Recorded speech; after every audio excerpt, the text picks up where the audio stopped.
Star teaching centre में आपका स्वागत है। आज हम मध्यकालीन भारत का दिल्ली सल्तनत के प्रमुख राजवंशों का अध्ययन करेंगे जो एग्ज़ाम दृष्टिकोण से काफ़ी उपयोगी है। दिल्ली सल्तनत लगभग 300 वर्षों तक चला और इन 300 वर्षों में कुल 5 राजवंशों ने शासन किया, जिसे निम्न रूप में हम देख सकते हैं। गुलाम वंश 1206 से 1290 ईस्वी तक चला।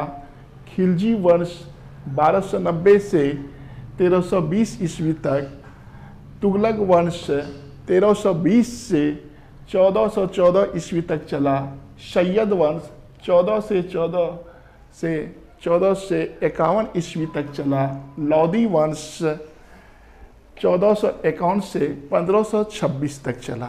कुल 5 वंशों का दिल्ली सल्तनत में शासन रहा। अब एक एक करके अध्ययन करेंगे। जैसे गुलाम वंश, इसे ममलुक वंश भी कहा जाता है, जिसकी चर्चा हम आगे करेंगे कि ममलुक वंश इसे क्यों कहा जाता है। अब देखते हैं गुलाम वंश में कौन कौन शासक हुए। जैसे कुतुबुद्दीन ऐबक, आराम शाह, इल्तुतमिश, रुकनुद्दीन फिरोज, रजिया, बहराम शाह, मसूद शाह, नासिरुद्दीन मोहम्मद, बलवन, कैकुबाद और कैमूर्स। तो ये शासक गुलाम वंश में हुए।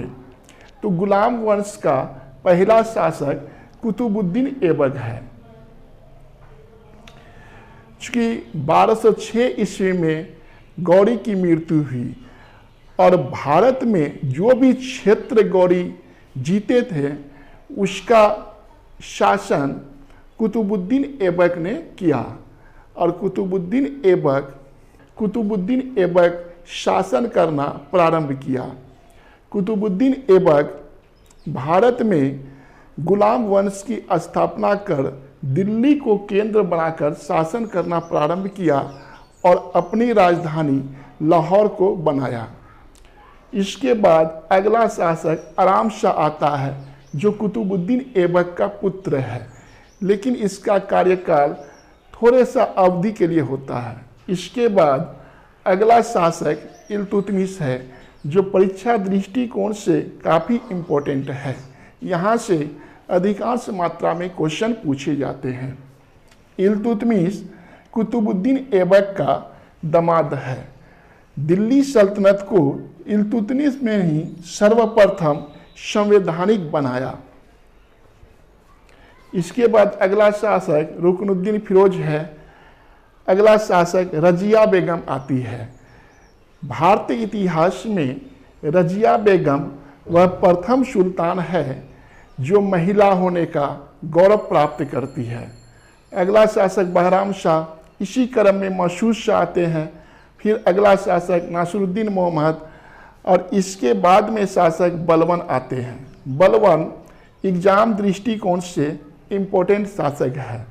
बलवन ने ही दिल्ली सल्तनत में राजत्व का सिद्धांत दिया, साथ ही साथ अपनी शासन व्यवस्था एवं राज दरबार को संगठित रूप से चलाने के लिए सिजदा एवं पायपोश प्रथा को लागू किया। इसके बाद अगला शासक कैकुबाद आते हैं और गुलाम वंश का अंतिम शासक कैमूर्स हैं। इसी के समय खिलजी क्रांति होती है। खिलजी क्रांति के बाद गुलाम वंश का अंत होता है और उसके बाद दिल्ली सल्तनत में एक नई वंश खिलजी वंश का प्रारंभ होता है। और यह खिलजी वंश 1290 से 1320 ईस्वी तक चलता है। इस वंश का संस्थापक जलाउद्दीन खिलजी है। अगला शासक अलाउद्दीन खिलजी आते हैं। एग्जाम दृष्टिकोण से ये अलाउद्दीन खिलजी काफ़ी इम्पोर्टेंट है। अलाउद्दीन खिलजी ने ही दिल्ली सल्तनत में पहली बार बाजार व्यवस्था को लागू किया।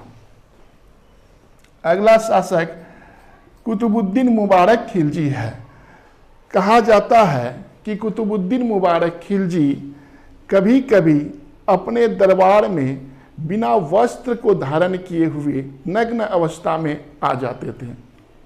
अगला शासक खुसरो खां था। अब अगला वंश स्टार्ट होता है तुगलक वंश, और इस तुगलक वंश का कार्यकाल 1320 से 1414 ईस्वी तक चलता है। इस वंश का संस्थापक गयासुद्दीन तुगलक है। इसके बाद अगला शासक मोहम्मद बिन तुगलक है।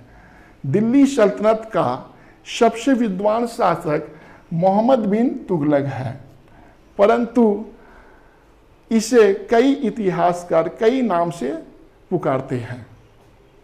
अगला शासक फिरोज शाह तुगलक आते हैं।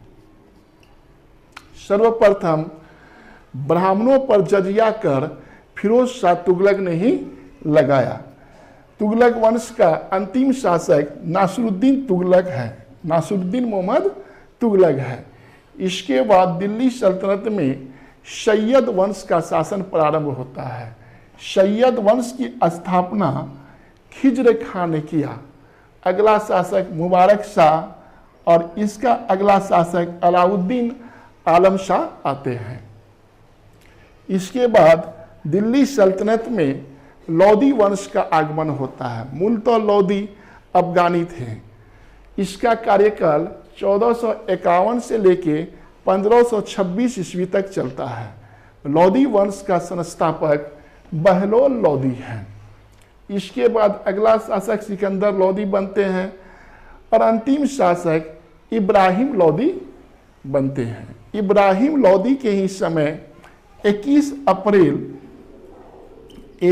अप्रैल 1526 में पानीपत का युद्ध होता है, और इस युद्ध में मोहम्मद बाबर ने इब्राहिम लोदी को बुरी तरह से पराजित करते हैं, और इसी के साथ दिल्ली सल्तनत का अंत होता है और एक नया वंश प्रारंभ होते हैं, जिसे भारतीय इतिहास में मुगल वंश के नाम से जाने जाते हैं।